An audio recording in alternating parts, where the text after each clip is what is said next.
Olá, pessoal, tudo bem? Hoje a gente dá seguimento à disciplina de obstetrícia, né, de saúde da mulher e da criança.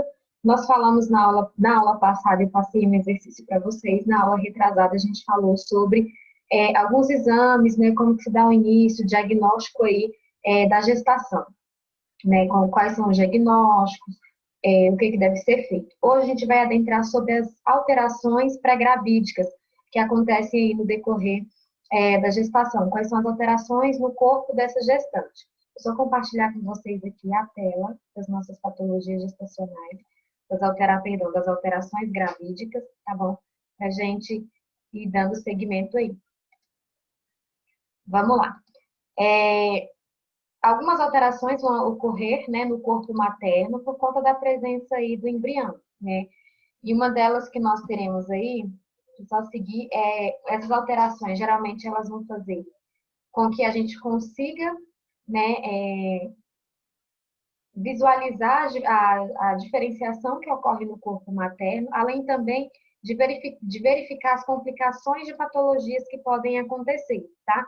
E aí orientar essas gestantes durante todo o pré-natal delas sobre as transformações que vão ocorrer no corpo e também se atentar, né, a complicações que possam ocorrer ou aí algumas alterações, né, que podem estar presentes nesse processo. A gente tem, então, também as modificações, né? Então, dentro do trato reprodutivo, a gente vai ter aí, o útero ele vai aumentar de 500 a 1.000 vezes de volume, principalmente esse útero ele vai crescer 1 centímetro por semana, tá? A gente vai ter hipertrofia e o fortalecimento das fibras musculares, porque o útero ele vai se adaptando ao crescimento do embrião, né, desse embrião. Vai ter uma mudança de consistência e forma, então vocês vão ver que a apresentação vai ser mais violácea, mais escura ali, né? Vai ter um edema, vai estar mais edemaciado também, e a contratilidade, que a gente chama de contrações de Braxton Hicks. Essas contrações de Braxton Hicks, elas estão relacionadas com as contrações de treinamento. Então, não são contrações de trabalho de parto em si, são contrações de treinamento. Aquelas contrações que a gestante ela vai sentir, aquelas cólicas, né, que ela vai sentir durante a gestação, mas são mais contrações de treinamento, não vão ser aquelas contrações de trabalho de parto verdadeiro, tá? E o fluxo útero-placentário, que agora a gente muda, tem uma mudança, né, da rota do fluxo aí, por conta vai causar uma vasodilatação dentro do útero e uma redução da resistência vascular, para que tenha aí a passagem de sangue, né, e também de nutrientes para esse feto. No colo, a gente vai ter o esvaecimento e cianose do colo, então o colo ele vai estar mais azul, cor aí azulada, né? E a gente vai ter também a proliferação do tecido aí glandular, um tecido presente dentro do colo do útero, que vai mostrar também ali o aumento do muco. Olha só, para vocês terem uma noção, isso aqui vai ser em relação ao crescimento do útero, tá? Vocês vão ver que quando a gente faz o exame físico da gestante, a gente faz o exame que a gente chama de manobra de Leopold e faz também a medição da altura uterina. O que é a medição da altura uterina? É pegar aqui no ossinho da sínfise púbica até aonde a gente consegue apalpar o útero dessa mulher. Então, por exemplo, se eu coloco a fita métrica aqui eu coloco a minha mão aqui em cima do umbigo dela e consigo apalpar o útero, né, o finalzinho ali do útero, na hora que eu fizer a mensuração pela fita métrica, vai me dar aqui exatamente 22 semanas. Por que a gente faz realiza a aferição da altura uterina, né? A menção da altura uterina? Justamente é para saber se a idade gestacional daquela mulher está compatível com o tamanho, né, o crescimento ali intraútero, tá? Então, aproximadamente aqui em cima da cicatriz umbilical, vocês podem ter certeza que a mulher vai ter lá de 20 a 22 semanas de gestação, tá? A gente também consegue realizar as manobras de Leopold, mas isso aí é um exame que eu vou falar com vocês mais para frente, e um exame também que a gente vai realizar nas aulas práticas, tá? Só mostrando aqui para vocês o colo uterino, né, de uma gestante com hiperplasia glandular. Então, percebam que a gente tem, né, o feto, o líquido amniótico, aqui as membranas ovulares e aqui a presença do tampão mucoso, tá? Então, esse colo do útero, ele tá aqui fechadinho, né? Percebam que o colo tá fechadinho, mas a gente tem aqui a presença da hiperplasia glandular, ou seja, a presença aqui das células glandulares, tá? No colo do útero. Nos ovários, a gente tem a produção do corpo lúteo, né? Lembra que eu falei que no início da gestação o corpo lúteo ele se mantém para que possa ter aí a nutrição do feto, tá? Até que seja formada a placenta. Então, a gente vai ter a produção de relaxina, né, que vai fazer com que tenha uma remodulação no tecido conjuntivo, o luteoma gravídico, que vai fazer a diferenciação dos tumores ovarianos na gestação, e a hiperestimulação do beta-HCG, tá? Na vagina e no períneo, a gente vai ter o aumento da vascularidade da hiperemia, então por isso que a mulher gestante ela fica com a vagina bem edemaciada, inchada aí, que é o que a gente chama de sinal de Chadwick, que é aí a presença dessa vascularidade e hiperemia, tá? Além também, por conta do aumento, né, a gente vai ter um aumento da espessura da mucosa da vagina e do períneo e uma hipertrofia dessa musculatura por conta desse crescimento. Então, olha só aqui, a presença de vasos, né, bem vascularizado, né, e o edemaciamento aí dessa parte da bexiga aí, tá? Perdão, da vagina. Na pele, vai ter presença na estimulação dos melanócitos pela presença do estrógeno e da progesterona. Então, vocês vão ver que vai ter uma hiperpigmentação na pele dessa mulher, né? Então, a gente tem a linha alba ou linha negra, que é aquela linha que aparece no abdômen da gestante, aquela linha bem escura, né, que aparece na barriga, no abdômen da gestante, a máscara da gravidez, que são aquelas manchas, né, que a gente não chama de manchas, mas chama de melasmas, cloasmas, que a gente chama de cloasmas gravídicos, que é aquela hiperpigmentação no rosto, né, nas bochechas da mulher, ali, que fica uma cor mais escura. E a pigmentação, a hiperpigmentação nas auréolas. Lembra que eu falei para vocês que as auréolas elas vão estar vai sofrer um processo aí de hiperpigmentação por conta mesmo da gestação. Na parede abdominal pode ter o aparecimento das estrias, né, que geralmente pode surgir nos últimos meses da gestação, e a fragilidade dos músculos retos abdominais. Então, pode acontecer a diástase, que é a abertura desses músculos aí abdominais. De alterações vasculares, elas podem apresentar angiomas ou aquelas aranhas vasculares aí no corpo. Então, isso aqui são os cloasmas gravídicos, as manchas que aparecem aí no rosto dessa mulher, né? Esse aqui é a linha alba ou linha negra que eu falei para você, que é a linha que aparece mais aí, né, para o final da gestação, que aparece aí nessa gestante. As mamas, né, no primeira semana de gestação, essas mamas elas vão ter um aumento da sensibilidade, vão, né, doloridas. A partir do segundo mês, vocês vão perceber que vai ter um aumento dessas mamas, né?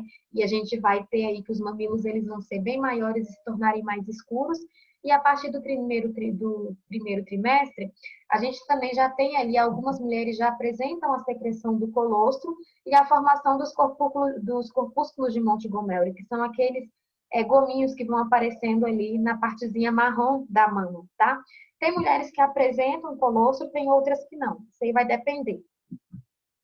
Então, isso aqui são os mamilos, então o mamilo vai ficar bem proeminente.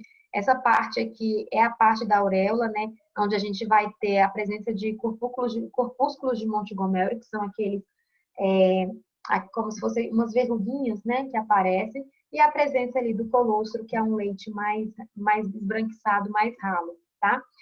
No metabolismo dessa mulher, então ela vai precisar vai aumentar a demanda por metabolismo, né? Consequentemente, vai ter um ganho de peso, né?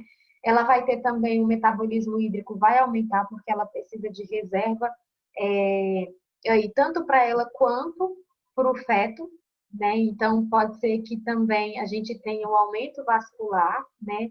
E também edemas na gestante por conta desse metabolismo, né? Pelo aumento aí de água e de outros eletrólitos, né, e até mesmo de outros componentes. Geralmente, na gestação, se espera hipoglicemia quando essa mulher está de jejum, por isso que às vezes elas podem apresentar síncopes, tá? E uma hiperglicemia pós-prandial, pós aí, né, as refeições. A gente também tem uma resistência periférica à insulina, que ela é induzida pela gestação, por isso que hoje a gente tem a presença da diabetes gestacional, que vai ser relacionada pelo hormônio lactogênico, né? E menos pelo estrógeno e progesterona. Então, eu sei que a presença da diabetes gestacional vai estar relacionada com a resistência à produção de insulina que o próprio hormônio lactogênico ali da placenta vai causar em cima ali desse processo. Em relação ao metabolismo das gorduras, a gente vai ter um aumento aí para a concentração de lipídios, lipoproteínas, né? Vocês vão ver que o LDL atinge o pico com 36 semanas, o HDL atinge ali com 25 semanas, né? Aqui é mais para mostrar a parte da amamentação, né? Que a gente tem aí, vai ter aí nesse processo, em mostrar a importância da amamentação. Ainda dentro desse metabolismo, a gente vai ter o aumento pelos níveis aí de sódio e de cálcio, para que eles precisam se manter estáveis, né? Os níveis de sódio e potássio, perdão, a gente também vai ter os níveis de cálcio aí durante a gestação por conta da demanda fetal.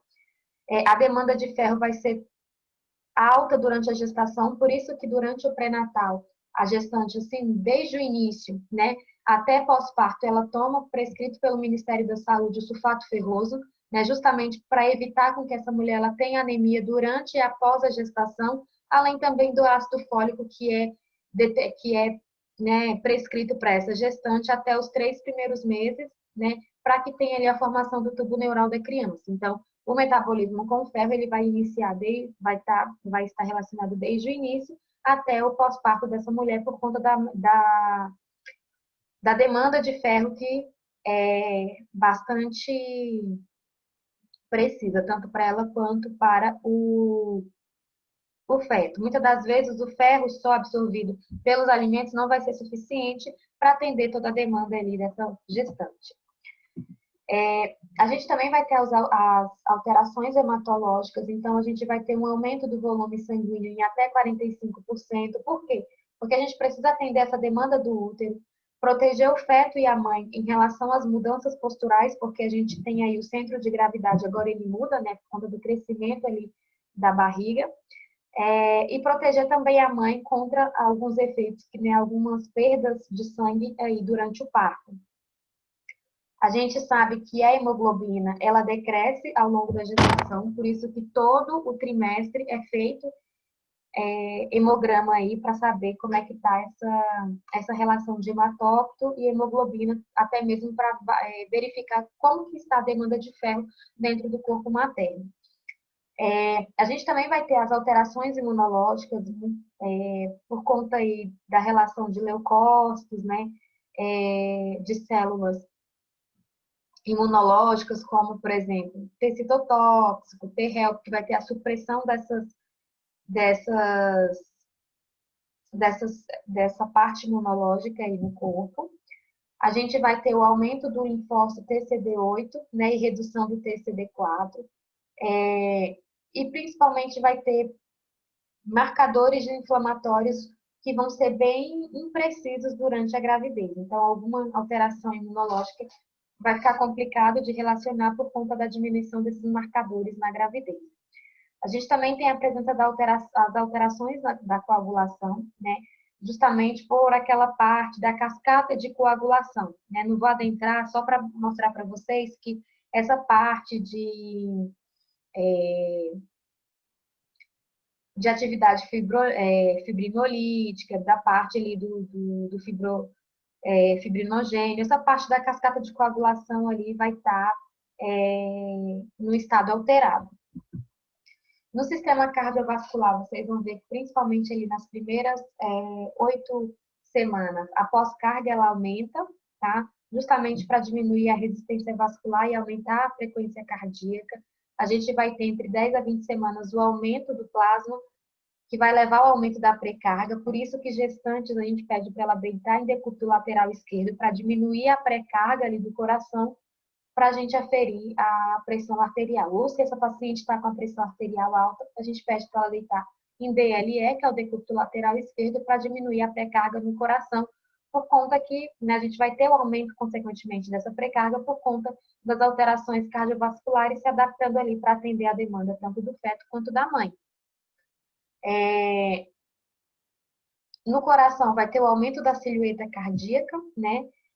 E a circulação e pressão sanguínea a gente vai ter hipotensão ortostática, justamente por conta aí da compressão que o coração vai trazer, né, para esse organismo, que é uma radiografia, né? Então percebam que a gente tem uma radiografia numa puérpera, né, numa paciente que já no período puerperal, né? E uma segunda cardiografia aí, né? Perdão, na primeira a gente tem uma radiografia de uma gestante e na segunda a gente tem uma radiografia de uma puérpera. Então vejam aí a diferença que a gente encontra, né? De uma para outra, de gestante e pós-gestante, como que tá essa pré-carga, esse aumento aí do coração. No sistema cardiovascular, a gente vai ter o aumento das próstatas glandinas. O que é essa próstatas glandinas? Elas vão, e quando ocorre algum problema em relação à dor, inflamação, vai ter a liberação de próstatas glandinas para indicar dor e inflamação no local, para dizer que alguma coisa ali está alterada. Então, no sistema cardiovascular, a gente vai ter o aumento dessas próstatas glandinas justamente para que tenha ali um controle, né, na gestação. No sistema respiratório, a gente vai ter elevação do diafragma pelo útero, cerca de 4 centímetros. Então, vocês vão ver que a mulher ela vai ter uma dificuldade para respirar, né? Ela vai, sempre que conversar, ela vai ter várias pausas por conta dessa alteração, né? Por conta dessa compressão que o diafragma está sofrendo por conta ali do aumento do volume abdominal, né? A gestante no terceiro trimestre, então, ela vai apresentar de 20 a 30% da reserva expiatória. Então, consequentemente, ela vai ter ali um aumento da hemoglobina e da frequência respiratória. Então, ela tenta compensar aí, respirando mais rápido.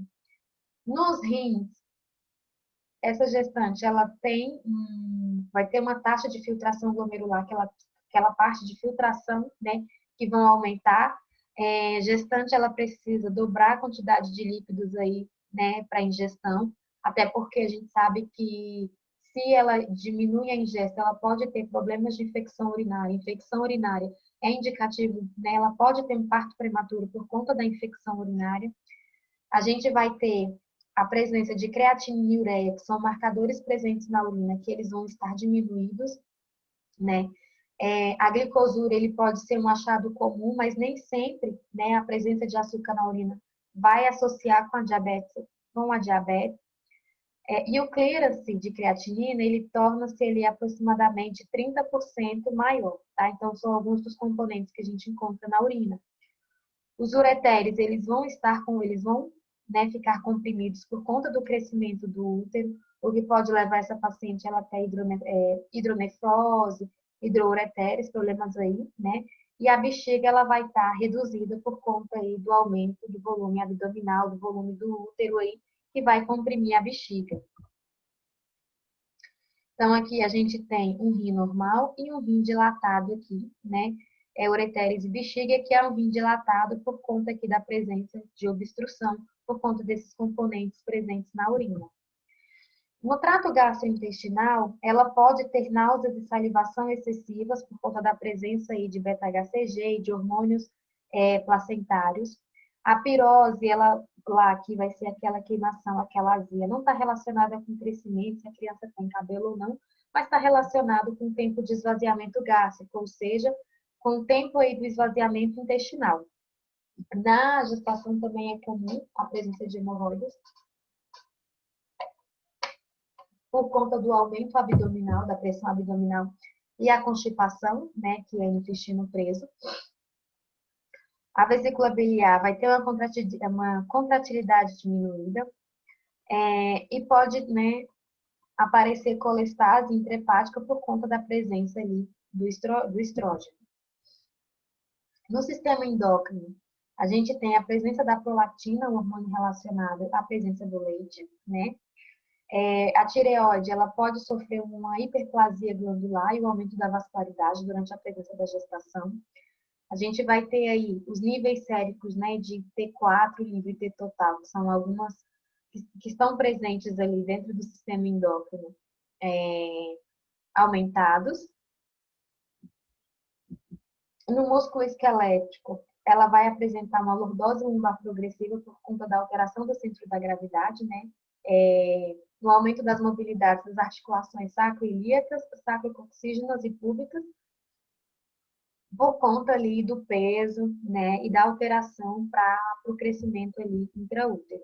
Então, a gente tem para uma gestante, para uma pessoa normal, para uma gestante, a presença aqui da mudança, né, da coluna por conta do centro de gravidade que muda aqui para frente, né, por conta da gestação.